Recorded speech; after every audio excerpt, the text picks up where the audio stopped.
Assalamualaikum Sobat Football United. Langsung aja, rating pemain. Manchester United menang 3-1 menghadapi Southampton. Sempat tertinggal dulu di injury time babak pertama. Di mana, bukan di injury time ya. Menuju injury time di menit ke-43.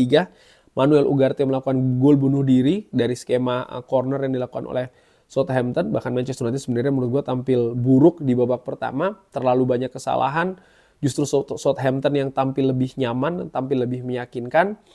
Ada penyelamatan gemilang yang dilakukan oleh Andre Onana. Menurut gue di babak pertama nanti akan gue beri tentu saja rating ya terkait dengan hal tersebut. Amat fantastis, hero pertandingan ini. 3 gol hat-trick pertama Amat di kandang sendiri di Old Trafford di depan fans Manchester United di awal tahun 2025. Jelas Amat yang akan menjadi man of the match ya. Gue pilih sebagai man of the match by the way di pertandingan ini. Gue akan mulai mungkin dari Rasmus Højlund ya. Gue mulai dari depan dulu. Rasmus Højlund tidak cukup banyak mengancam. Hanya ada satu shot yang di blok. Sempat juga memberikan umpan kalau tidak salah di babak pertama, umpan bagus kepada Garnacho tapi tidak bisa dimaksimalkan oleh Garnacho. Secara keseluruhan Rasmus Højlund ya tidak memiliki support yang bagus menurut gue di babak pertama karena memang lini tengah Manchester United macet. Lini tengah macet dan buahnya adalah lini depan pun tidak bisa maksimal ya. Rasmus Højlund tampil selama 53 menit, ada 2 key passes, 1 big chances created yang dilakukan oleh Rasmus Højlund. Gue beri Rasmus Højlund nilai 6 di pertandingan ini.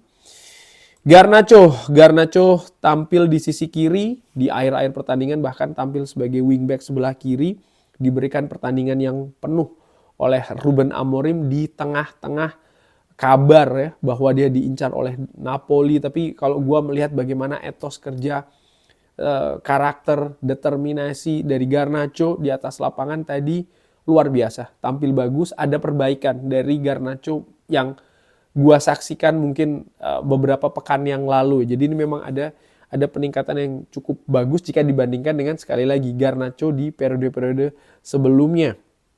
Ada 3 shots yang dilakukan oleh Garnacho, dia tampil mengancam tapi kualitas finishing dari Garnacho menurut gue masih harus diperbaiki lagi. Ada 3 shot yang terblok, ada 3 dribbling yang dilakukan, 2 sukses ya. Ada 1 big chance yang tidak bisa dimaksimalkan. Passing akurasi ada di angka 82%, key passes ada 3, termasuk tinggi ini, ada 3 yang dilakukan oleh Garnacho. Dia juga cukup rajin ya dalam melakukan duel. Ada 11 duel yang dilakukan oleh Garnacho, 5 berhasil sukses. Gue berikan Garnacho nilai 7 di pertandingan tadi. Bruno Fernandes melakukan 2 key passes, 83% passing akurasi, ground duels 6. Di babak pertama seperti kayak kehilangan sentuhan ya Bruno Fernandes di lini tengah Manchester United yang tidak bagus ya. Bruno Fernandes ternyata juga tidak mampu memberikan perbedaan kualitas di sana. Di babak kedua ada posisi yang berbeda, Bruno di drop oleh Ruben Amorim dari gelandang menyerang ke gelandang tengah. Di situ mulai terlihat situasi yang berbeda. Walaupun pada akhirnya Bruno dikembalikan lagi ke gelandang serang ya ketika Christian Eriksen masuk. Dia berusaha untuk memberikan misalnya menurut gue ancaman-ancaman dan lain-lain, tapi gue tidak begitu puas dengan penampilan Bruno di pertandingan tadi sehingga gue beri dia nilai 7. Gue memiliki ekspektasi yang lebih sebenarnya dari Bruno, terutama dari sisi kreasi serangan di pertandingan tadi. Tapi kerja keras dari Bruno Fernandes menurut gue juga oke ya di atas lapangan tadi. Lalu lini tengah Manchester United, gue ingin mulai dulu dari Kobbie Mainoo. Kobbie Mainoo tampil tidak maksimal, hanya diberi kesempatan bermain di babak pertama, babak kedua langsung diganti oleh Anthony. Passing akurasi 81%, ground duels 0% ya, 3 dilakukan tidak berhasil, aerial duels pun juga seperti itu. Tampil kesulitan bener ini. Kobbie Mainoo di lini tengah. Hanya ada satu long ball yang dilakukan ya. Tidak ada key passes dan juga kreativitas menurut gue di lini tengah. Gue beri Kobbie Mainoo ini nilai 5. Manuel Ugarte tampil selama 54 menit. Passing akurasinya di 90%. Long ball akurasi cukup bagus. 5 percobaan, 4 berhasil didaratkan. Ground duels 50% lebih sedikit ya. Ditarik oleh Ruben Amorim. Menurut gue ini karena ada pendekatan taktikal yang berbeda. Di samping juga Manuel Ugarte di pertandingan tadi kalau tidak salah sudah mendapatkan kartu kuning. Coba gue lihat. Oh sorry, salah ya, ternyata bukan Ugarte yang mendapatkan kartu kuning, tapi ternyata Lisandro Martinez. Jadi tidak ada kartu kuning untuk seorang Manuel Ugarte di pertandingan tadi. Tapi ada satu gol bunuh diri yang dilakukan oleh Manuel Ugarte. Gue beri Ugarte nilai 6 di pertandingan tadi. Mazraoui di babak pertama tampil nggak banget menurut gue ya, dari sisi kiri Manchester United.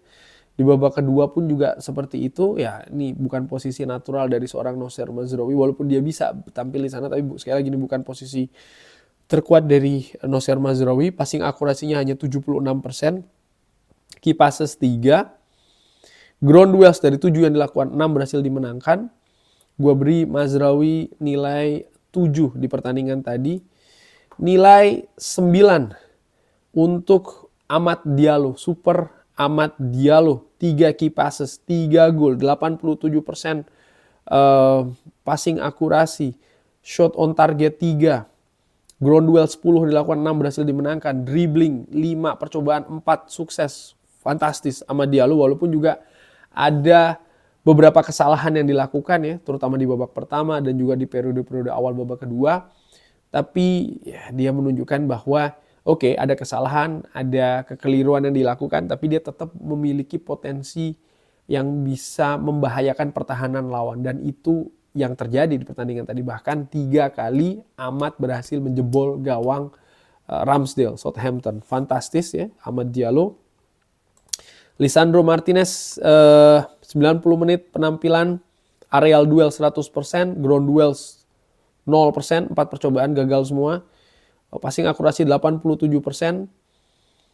Gua beri Lisandro Martinez nilai 7 di pertandingan tadi. Nilai 8 untuk seorang Matthijs de Ligt. Tampil kokoh di lini belakang, ground duel 100%, aerial duel 100%, passing akurasi 91%. Luar biasa ya. Krusial tadi beberapa tackling yang dilakukan oleh Matthijs de Ligt. Gua beri dia nilai 8. Leny Yoro tadi kesulitan dalam menghadapi Kamaldeen Sulemana. Bolak-balik tertembus di babak pertama, di babak kedua. Gua pikir memang tidak cocok nampaknya ya penempatan Leny Yoro ini, sehingga dia sangat kesulitan. Dan gua berpikir juga karena dia kesulitan di pertandingan tadi, bahkan ketika Manchester United melakukan possession, dia nampak tidak nyaman ya. Ada kepercayaan diri mungkin yang turun di sana. Ground duels dari 5 yang dilakukan hanya 1 yang berhasil.